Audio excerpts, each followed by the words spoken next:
Hi, everyone. Welcome back. Thanks for joining us today. We've got a brand new story to share with you, so let's begin. Wife left me when I was caring for my dying father, but when he made me a millionaire in his will, she came back crawling. I'm 36, married for 8 years with 2 children. Along with this, I'm the only son of my ailing father. You see, my dad is suffering from kidney problems for many years now. But in the last 3 years, his condition has worsened, and he has to go for dialysis twice a week. Earlier, he was able to commute on his own, but over the last year, he often asked me to accompany him. He is also growing weaker every day. Now, I have made a routine for myself that I would be taking my father for dialysis every time. I don't want to leave him alone in this condition. He has to go for dialysis 2 days a week, so I have fixed Saturday and Wednesday. Saturday is my week off, so it's not a concern. For Wednesday, I got permission from my boss to leave early and then compensate for the remaining hours work in the night after returning home from the dialysis. I have been working in this company for 10 years. My boss has seen me as a hardworking and loyal employee, so granting this special permission wasn't a big deal for him. However, the problem was at home with my wife, Avril, 34F. When she got to know that I would be taking my dad for dialysis twice a week, she got upset. She didn't like it when I used to take him occasionally, but she never expressed her displeasure up front. Now that I had taken up the responsibility diligently, she could not stop herself.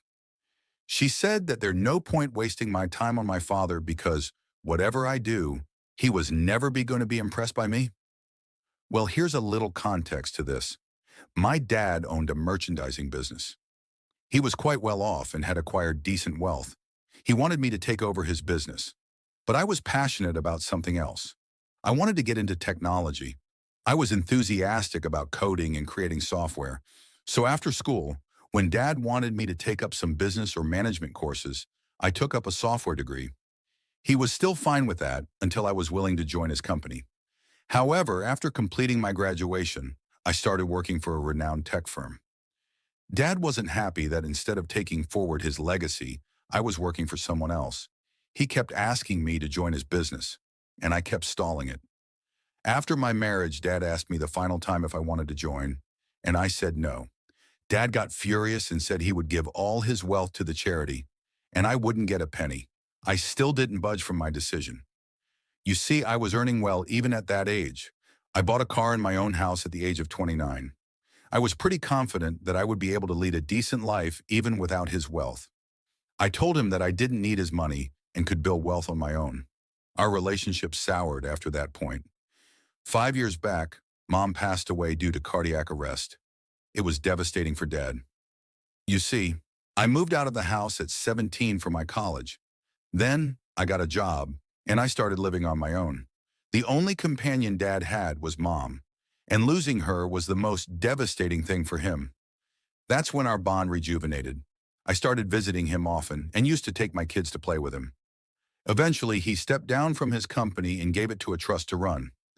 My wife Avril was never close to my parents until my mother was here. Avril used to avoid visiting my parents, saying that my mother was too nosy in our lives and they didn't get along with each other. When my father announced that he would remove me from his will, Avril started openly criticizing my parents for being mean and evil. I insisted she stay away from my relationship with my parents, but she always stepped in and said it was something that was going to affect our future, especially our children's. I assured her that ours and our children's future are secure irrespective of Dad's wealth, but she was not willing to understand that. Now coming to the current situation. Avril created a fuss when she got to know that I would be accompanying Dad for dialysis twice a week. Initially, I tried to make her understand that Dad had no one but me. He has lost his parents long back. Though he has an elder brother, he lives in the other end of the city and rarely visits Dad. Dad has become very lonely after Mom's demise, and in this condition, I cannot abandon him. But my wife refuses to understand this. Of late, she had made my life miserable. Every Saturday, she comes up with some plans. Either it is hosting a party at the house, deep cleaning the house, outing with the children, or as stupid as grocery pickup. I made her understand that she can plan anything she wants on Sundays because on Saturdays I have to take Dad for dialysis. But she continues with her plans and then later rebukes me for being late or missing it. I had to rush to my dad to pick him up, then take him to the dialysis center. And after it was done, I dropped him and ran back home to her sarcasm and tantrums. It is not just about Saturday. She does the same for Wednesday evening. I had committed to my boss that I would compensate for the remaining work late in the evening or in the night after returning from the dialysis. But she always had a plan to trouble me. Almost every Wednesday evening, she would go out, either to meet her family, her long-lost friends, or to attend some random party, leaving the children's responsibility to me. I had to juggle my work, cook for the children, feed the younger one, and meanwhile complete my pending tasks at my workplace. This was after a hectic day at work and at the dialysis center. I know it's getting long, but this is how miserable my condition is. Many times my dad suggested that I let him go to the center with the nurse because he sees me always in a hurry and tense, looking at my watch. After dropping him home, I don't even wait for a second and rush back. Even while picking up, I ask him to be ready and come outside before I arrive. Dad has a full-time nurse and a caretaker to take care of him, but I still feel bad for not spending time with him.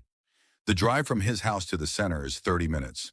Earlier, I used to enjoy chatting with him during that drive about the good old days of children. But as Avril's tantrums have increased, all I'm concerned about is rushing back home. Most of the time, I'm just overspeeding my car in the traffic, taking shortcut lanes, and overtaking other vehicles to cut down the drive time.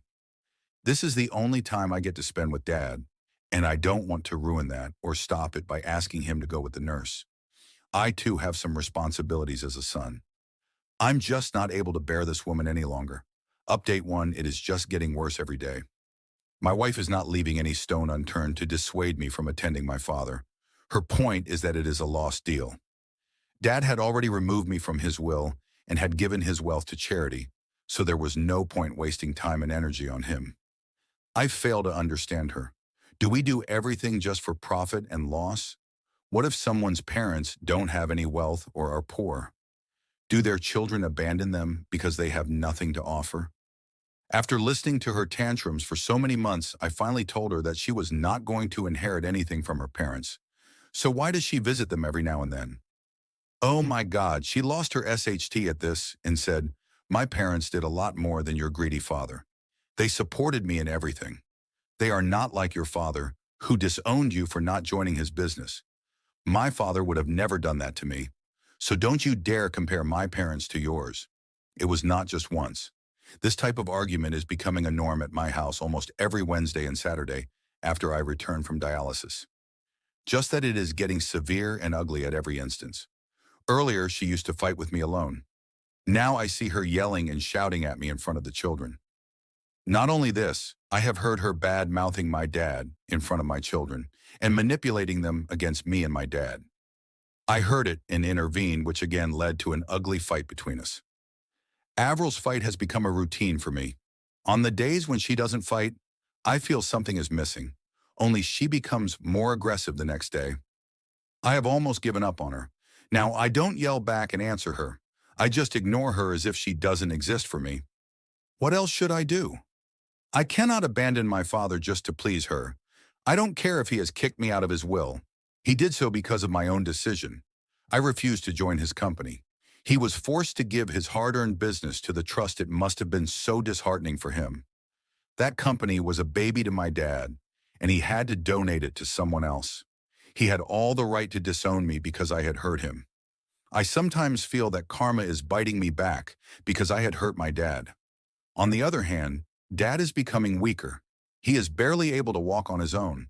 He needs support to step him down to the car.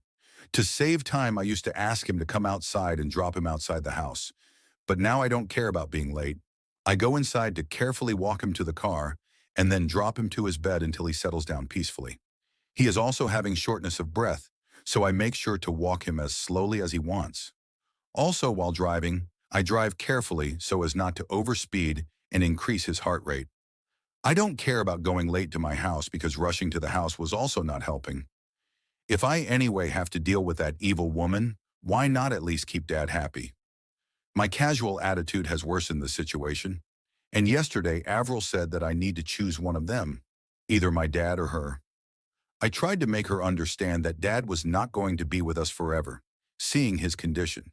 It didn't look like he was going to make it long. She came back with a curt reply. In that case, you need to make your choice carefully. Someone who is going to be with you forever, or someone who is going to die soon. This was so insensitive. I told her, you know what? I'd better choose my dad than choose you, who was so evil and selfish to a dying man. She packed her bags and left. I didn't even stop her. She needed some time to cool off, and I also needed some space from her, in her absence. I'm taking care of the house, my children, dad, and my work. Yet I feel so relieved, so relaxed. Her absence is actually soothing to me. The day before yesterday, she sent me a divorce paper. I was somewhere expecting it, but didn't anticipate it to be coming so soon. I was shocked, but deep down, I was happy and relieved. I didn't call her, just signed the papers and sent her back. Surprisingly, she didn't ask for the custody of the children. That was the only clause I was worried about, but she clearly didn't want them. When she received the paper, she called me back, yelling that how could I just sign it without calling her and pleading with her? Funny, right? Her mom snatched the phone and shouted that I should have acted like a man and tried to pacify his wife back into the marriage instead of just signing the papers. It was so funny. Why would I do that? She wanted a divorce, and I complied. I was like, it was good for me. I got rid of her without a fuss. I also taunted her that she even abandoned her children and didn't want them. She said I could have all my assets, including my two children. She didn't want any of it. Her mother said Avril was still very young, and she didn't want the baggage of children on her shoulders. I said fine by me. I'm glad to have my kids with me. It is a relief for me, no doubt. But I'm worried about my children. They miss their mom. Mostly the younger one when I'm at the office. It is difficult for me to manage all the responsibility alone, but I hope I'll be able to sail through. This update too, it's going to be a shorter update. So I shifted to Dad's house along with my children. It is a great move, I must say, thanks to everyone for the lovely suggestion. It worked out. Moving with Dad was good for all of us. Dad got the company of my children, and they got their grandpa to play with. Dad had a full-time caregiver who was ready to take care of my children on a raise. Why not? Someone to take care of my children under my dad's supervision? The best deal, right? It is such a happy feeling to see Dad playing and laughing with my children and them enjoying themselves with their grandpa. Avril didn't think this to be coming. She wanted to make my life miserable by divorcing me. She thought I would not be able to juggle all the responsibilities together, taking care of the children, my dad, house, and work. But you see, all is set perfectly. I'm definitely having the last laugh. The divorce was the best thing ever. LOL. Update 3. It's a sad news. Dad passed away last week in his sleep. He went to bed, happy and content after playing with my children, and never woke up again. The doctor said he died peacefully. The doctor, his nurse, and even his caregiver said Dad was happy after I moved in with him, and it actually increased his lifespan to these many months. He was already on the verge of giving up before I moved in. It is very sad to lose your only parent, but I'm glad that he got to spend the last few months of his life happily. My children are also very sad to lose him, but Dad has imparted good values to them. They say that Grandpa used to teach them to accept reality and move on. Life never stops for anyone. I feel so proud to hear such good things from them. They are indeed my strength in this moment of despair. But there is one more shocking news that came after Dad's demise. Dad's lawyer reached out to me, asking me to come over to his office to reveal Dad's will. I said it wasn't required. Dad had already told me that he had given all, his wealth to the trust. So I'm fine with that, and he can proceed with the paperwork to transfer everything to them. I asked him if I needed to vacate Dad's house because I was guessing that also was given to the charity trust. He laughed at me and asked me to just come over. When I went there, I found the trust members were already present. The lawyer had called them as well. When the lawyer started reading the will, I was in tears. Dad has actually willed me as heir. All his business, his house, his wealth was for me. I asked the lawyer if this change was made recently. I thought he made this change after I started taking care of him. The lawyer smiled and said, I was always his heir, and the will was never altered. I was inconsolably crying that my dad never abandoned me. Maybe he threatened to disown me so that I could take forward his business and his legacy. I was still crying when Dad's attorney pacified me. I said it kills me from inside that I hurt my dad all his life, but he always cared for me. The lawyer said that Dad was actually very proud that I didn't give up on my passion under his pressure and that I was happy to lose my generational wealth to pursue my passion. Dad was very proud of me. The lawyer said that I'm the decision maker of the business, and if I want, I can take the company back from the trust and run it myself. I'm thinking of doing that. I did whatever I wanted to do. Dad indirectly supported me. Now it was my time to pay him back. I'm thinking of taking it back from the trust and scaling it to the level Dad wanted his business to fly. I came back home and told my children about their grandpa's will. He has given some portion of his wealth to my children as well after they turn 18. Today we went to his grave with some flowers and spent some time in serenity. It is a very emotional phase for me. Update 4 o'clock. You know, the ants came back running on seeing the sugar candy. A month later, to Dad's demise, I started taking over his business and other community service work. First of all, I quit my job and took over the business. Then I rented my house because my children and I decided to live at my parents' house. They feel connected to their grandpa in this house. This house has my childhood memories, so I also don't want to leave it. With this news that I had inherited my father's $1 million wealth, I got many visitors at my house, long-lost relatives, friends and neighbors. But the most surprising visitor was my ex-wife, Avril, and her parents. They entered the house sobbing that they didn't know about my father's demise, or else they would have attended the funeral. Her parents went on to say all good things about my dad. Avril hugged the children and cried about how much she missed them. I asked her if she missed them so much, and why didn't she visit them in the last 7-8 months. She said she went to our house, but it was locked. What a BS. I was like, weren't you worried about your children when you saw the house was locked? Didn't you feel it necessary to contact me and check if the kids were fine? She had no answer. Her parents were like, let's forget whatever has happened in the past. Now that my father was gone, the children would be left alone in the house when I was at work. They need a mother, so it was better that we reconcile. I laughed at their face at this suggestion. The children needed her the most when she left them to me.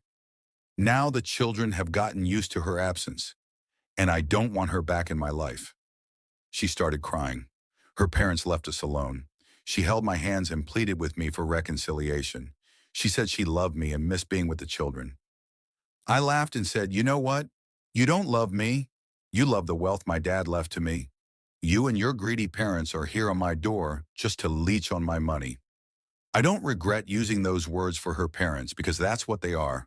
She also called my dad greedy and mean during our divorce. There was no way I was letting this woman have a penny from my dad's hard-earned money. She got offended that I had abused her parents, she said until now. She was pleading with me because she loved me, but now she would take what is rightfully hers. She didn't demand any alimony for the divorce, but now she needs half of my wealth, rather half of my dad's wealth. I told her she could do whatever she wanted. I'll destroy her, but not give a penny. She abused me and left. I discussed this with my lawyer about this possibility. He said that her chances were slim. The divorce had settled a year before I got the inheritance. Besides, the children were with me, so there was no way she could get anything. But he also asked me to be careful about letting her spend time with the children. She could manipulate them and file for their custody, and then later use them to demand money for their maintenance and all that. I couldn't be more thankful to him for this advice. I'm going to supervise their meeting. I'm also spending a lot of time with the kids these days to help them cope with the loss so that they don't run to their mommy for emotional support. I have undertaken my dad's company, so it gives me a lot of flexibility to manage my well-being and personal life. I'm planning to take the kids on a vacation in the Bahamas. Yeah, why not? They deserve this lavish vacation. It's about overspending my dad's wealth. I could have also afforded it, but I didn't have the time earlier, juggling work and taking care of Dad. Now that I can, I want to take them out. As far as Avril is concerned, she hasn't contacted me since their last visit. I think she is busy knocking on every lawyer's office to file a suit against me,